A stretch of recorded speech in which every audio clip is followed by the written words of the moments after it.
Bahkan sebenarnya mengatakan wanita kalau dia tahu ada lelaki soleh dia tawarkan ini juga boleh. Jangan kita malu, kita nawarkan putri kita kepada calon yang baik yang menurut kita pantas buat putri kita. Atau kita tawarkan putri kita atau saudari perempuan kita atau kakak perempuan kita, adik perempuan kita, tante kita, bibi kita, bahkan ibu kita, kalau ada calon yang baik, ini kesempatan emas dan itu bentuk berbuat baik kepada kerabat kita. Kalau tradisi mungkin mengatakan malu-maluin masa nawar-nawarin, enggak, bukan nawar-nawarin, ini ada kesempatan, ada laki soleh, kita cari akhirat ya, dan seorang wanita ya kalau kita letakkan pada laki soleh insyaallah tidak akan mengecewakan. Kalau dia sayang maka dia akan menyayangi, kalau dia tidak sayang dia akan menzalimi. Laki soleh kalau dia pun tidak sayang dia tidak akan menzalimi. Ana Ahwat menyampaikan nasihat Islami dari berbagai ustadz ternama. Oleh karenanya ini diantara sunnah ya, bahwasanya seorang menawarkan putrinya atau adik perempuannya atau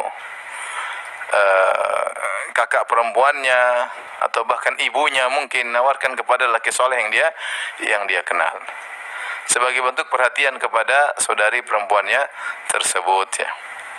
Lihatlah apa yang dilakukan oleh lelaki soleh dari Madian ini, dia tawarkan putrinya kepada Musa alaihissalam. Bahkan sebenarnya mengatakan wanita kalau dia tahu ada lelaki soleh dia tawarkan ini juga boleh, tentu dengan beradab. Seperti wanita yang datang kepada Nabi kemudian dia tawarkan dirinya, dan Allah sudah sebutkan wa mar'atun mu'minatun in wahabat nafsaha lin nabi in arada an-nabiyyu ayastankihaha. Kalau seorang wanita mukminah nawarkan dirinya kepada Nabi, kalau Nabi ingin menikahinya itu boleh. Artinya seorang wanita salehah datang kepada seorang laki, dia tahu laki ini soleh, kemudian dia tawarkan dirinya untuk dinikahi ya. Ini boleh, tapi tentunya dengan cara yang baik. Maksud saya jangan kita malu, kita nawarkan putri kita kepada calon yang baik yang menurut kita pantas buat putri kita.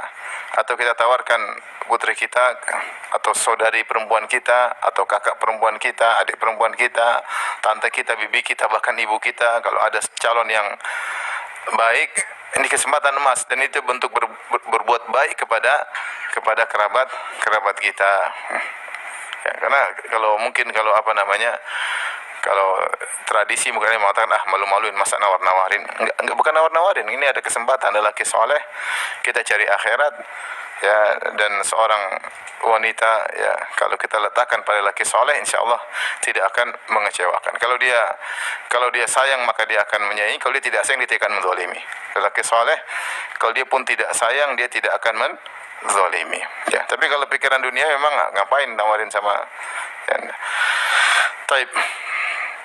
Maka lelaki ini pun mengutarakan, lelaki soleh ini kepada Musa, inni uridu an unkihaka ihda ibnatayya hataini ala an ta'jurani thamani hijaj. Aku ingin nikahkan engkau dengan salah seorang dari dua putriku ini. Ada yang mengatakan maksudnya ini adalah sang adik dari dua wanita tersebut.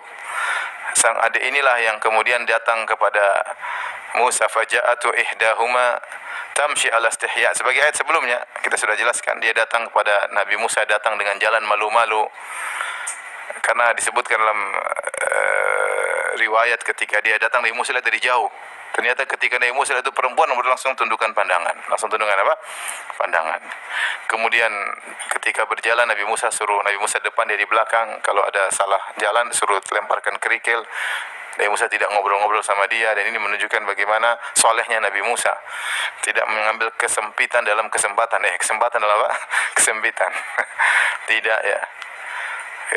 Dia wanita ini juga lah yang mengatakan ya abati ista'jirhu, wahai ayahku pekerjakanlah Musa, inna khairi man ista'jarta al-qawiyul amin, sungguhnya yang terbaik kau jadikan pekerja adalah yang kuat dan amanah.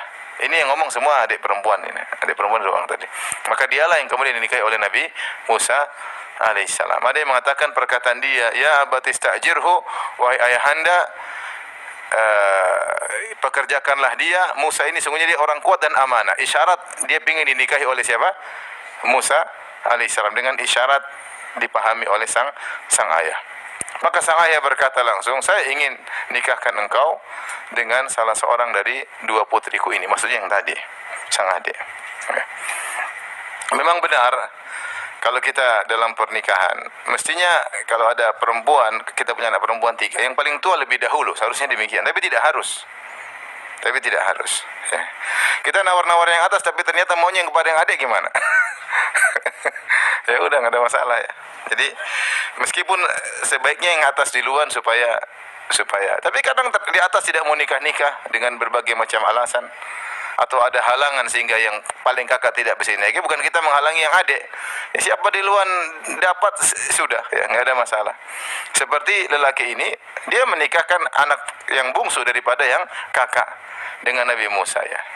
Mungkin Nabi Musa tertariknya pada yang bungsu, mau diapain? Maka memang benar sebaiknya yang kakak lebih dahulu ya, tentu menjaga perasaannya. Tapi terkadang ada halangan yang tidak bisa menjadikan kakak lebih dahulu. Mungkin dia tidak ingin nikah, mungkin kurang orang tertarik kepadanya ya, karena ya, macam-macam alasan. Jangan kita korbankan adik ya. Kalau memang situasi kondisi mengharuskan si adik lebih dahulu nikah, tidak jadi masalah. Tentunya ini maksudnya bukan berarti tidak boleh adik nikah sebelum kakak, nggak ada aturannya. Cuma tinggal melihat maslahat dan mudarat.